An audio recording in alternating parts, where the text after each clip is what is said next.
il y a eu une CPNPA. Donc, CPNPA, pour vous expliquer ce que c'est, il y a une vie conventionnelle. La vie conventionnelle, c'est quoi? C'est la discussion autour de la convention que l'on a entre l'assurance maladie et les syndicats et les mutuelles. Ça, c'est la vie conventionnelle. Et dans cette vie conventionnelle, il y a des commissions qui se découlent en local, en régional et en national, où on discute de la convention.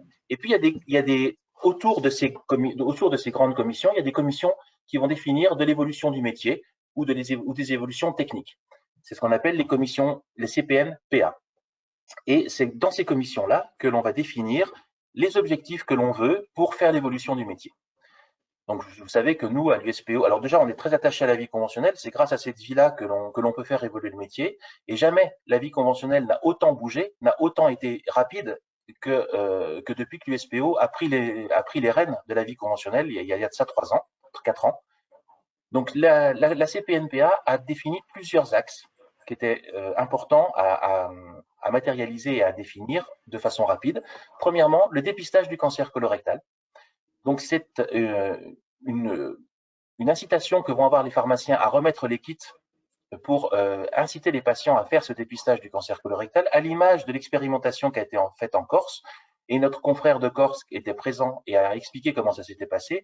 Et on se rend compte que le fait que le pharmacien, qui voit fréquemment ses patients, incite les patients à faire ce dépistage, a été vraiment positif, puisqu'il y a eu un retour d'adhésion au dépistage terriblement augmenté, et en termes de prévention, donc c'était important, et en termes de résultats aussi, puisque le dépistage a permis de diagnostiquer bien plus de cancers colorectaux que par que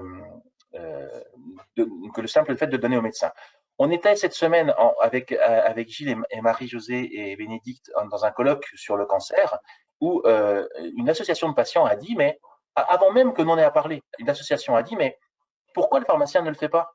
C'est notre principal interlocuteur. On pousse la porte sans rendez-vous. Il est présent partout. Donc après, c'était facile pour nous de dire qu'on allait le faire et que c'était dans les objectifs de la CNAM de mettre en place ce dépistage. Mais vous voyez, une fois de plus, l'USPO, on essaie de coller à ce que les patients attendent de nous et quel rôle ils veulent qu'on joue dans leur vie et dans leur vie tant de prévention que de gestion de leur traitement. Donc le but de ce dépistage du cancer colorectal, ça va être de renforcer le rôle du pharmacien, d'aider à expliquer comment faire un test, parce que je ne sais pas si vous avez déjà fait un test ou si vous avez déjà expliqué, mais c'est quand même un petit peu compliqué. Il faut qu'on puisse se mettre à part pour expliquer, défaire le test, leur montrer comment ça va fonctionner, les inciter à le faire, et puis après, qu'eux-mêmes l'envoient. Il avait été demandé par l'assurance maladie qu'on ait sur le dépistage du cancer colorectal une formation.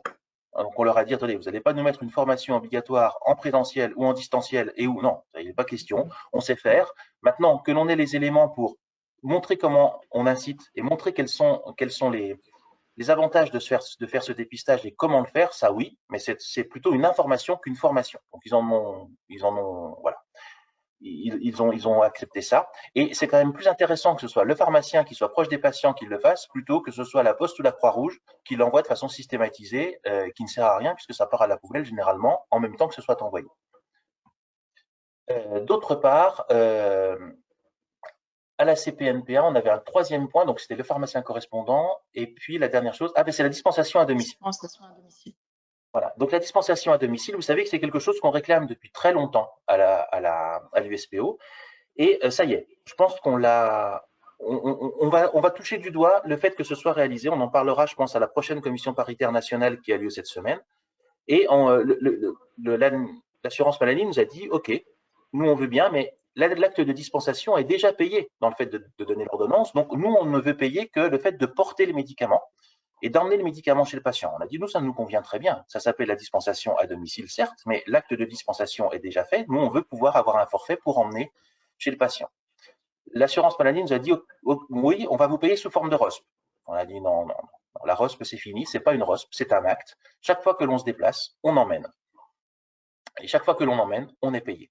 Par contre, nous, ce que l'on veut impérativement, c'est que ce soit fait par du personnel qualifié de la pharmacie. C'est-à-dire qu'il faut que ce soit fait par les personnels de la pharmacie, et j'insiste bien sur le personnel de la pharmacie, qui soit en capacité de délivrer les médicaments. Pharmaciens, préparateurs, étudiants, mais pas surtout. Et le fait que ce soit dans la pharmacie, le personnel de la pharmacie, c'est pour éviter tout simplement qu'il y a des sociétés extérieures qui viennent et qui vous disent, moi, je vais vous livrer les médicaments et puis vous me paierez. On a vu ça pour les tags. On ne veut pas que ça recommence. Et il n'est pas question de confier à la Croix-Rouge le fait d'aller dispenser nos paquets de médicaments à nos patients. C'est nos patients, ce sera à nous de le faire. Et la facturation se fera obligatoirement par la pharmacie dans la même facturation que la dispensation de l'ordonnance. Il y aura des critères qui peuvent être des critères fixes, comme par exemple le fait d'être en ALD, le fait d'être en invalidité. Et puis des critères qui sont, je l'espère, ponctuels, comme des gens qui vont être sortis d'hospitalisation suite à une chirurgie, une maternité, la Covid, qui va obliger les gens à rester chez eux.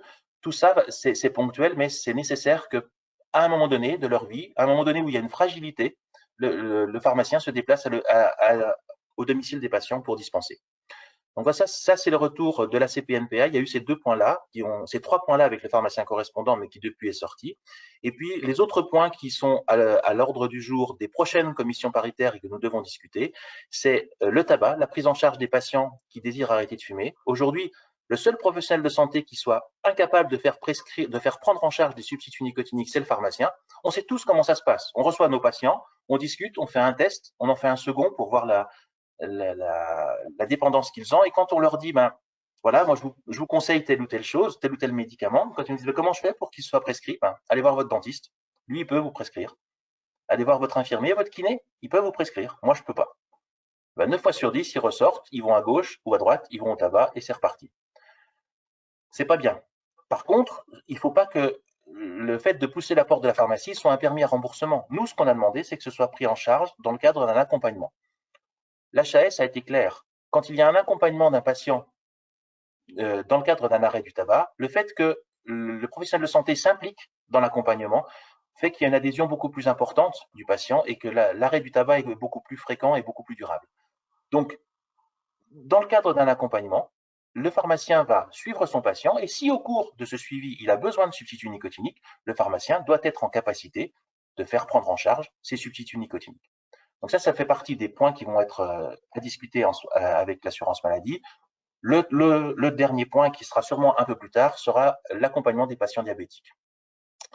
Voilà pour la CPNPA, et ça, c'est vraiment l'endroit où on fait avancer le métier et où l'USPO est toujours très, très proactif par rapport à ça. Tant sur le cancer colorectal, ce que je vous dis, c'est l'expérimentation en Corse qui a servi de base et de socle à beaucoup de choses, et puis aussi sur la dispensation à domicile, qui est quand même quelque chose qu'on réclame depuis quelque temps et où l'ancien directeur nous avait promis dans un webinaire au mois de mars-avril, je ne sais plus exactement quand, que ce serait fait pour cette fois-ci. Oui. Alors, sur la livraison, la dispensation à domicile, pourrons-nous facturer la livraison des médicaments pour les résidents des EHPAD?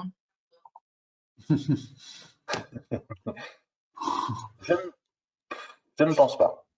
Si on pose, J'aimerais si bien, on, mais je ne si on pense pose pas. la question, ouais, si on pose la question, ce sera non. Si on ne la pose pas, ben, l'EHPAD, c'est le domicile. Il faut être finot de temps en temps. Il ne faut pas poser des bonnes questions avant. Voilà. Donc, pardon. En fait, ce qu'explique Pierre, c'est ça qui est important. C'est qu'on était la seule profession à se déplacer au domicile du patient en n'étant pas reconnu et rémunéré. Donc, du moment qu'on se déplace, comme les médecins, comme les infirmiers, comme les kinés, comme les laboratoires, qui ont tous, eux, des indemnités de déplacement. Et il n'y a aucune raison que les pharmaciens ne les aient pas. Voilà, le pharmacien, il n'est pas scotché derrière son comptoir. Ça, c'était il y a très très longtemps. Maintenant, le pharmacien, il projette son acte de dispensation au domicile du patient. Et ça doit être reconnu, et ça fait partie de l'évolution du métier, en raison de l'évolution des besoins des patients, de plus en plus âgés, des personnes qui sont en invalidité. Voilà, on ne transfère pas cette activité de dispensation à systématiquement une aide ménagère. C'est pas comme ça que ça fonctionne.